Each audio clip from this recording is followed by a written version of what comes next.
কুষ্টিয়ার তালবাড়িয়া এলাকায় পদ্মা গড়াই নদীর মোহনায় জেলেদের জালে মাছের বদলে উঠল বিশাল আকৃতির কুমির, যা দেখতে ভিড় করেছেন দূর দূরান্ত থেকে উৎসুক জনতা। মঙ্গলবার সকাল 10টার দিকে পদ্মা নদীর মাঝ থেকে 10 ফিটের 4 মণ ওজনের বিশাল আকৃতির এই কুমিরটি জেলেদের জালে ধরা পড়ে। জেলেদের ভাষ্যমতে প্রতিদিনের মতোই বেশ কয়েকজন জেলে তালবাড়িয়া বালুরঘাট এলাকায় পদ্মা গড়াই নদীর মোহনায় মাছ ধরার জন্য জাল ফেলেন।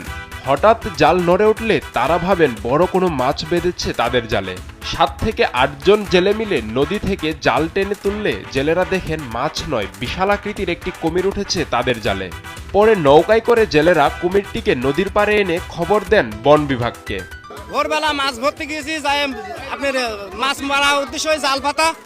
এবার ধরেন মাছ তো পড়িনি, লাস্টে মনে করেন কুমির বাঁধেছে। আমরা কুমির ধরিয়ে নৌকা তুলিলি মনে করেন তালবাড়ি ঘাটে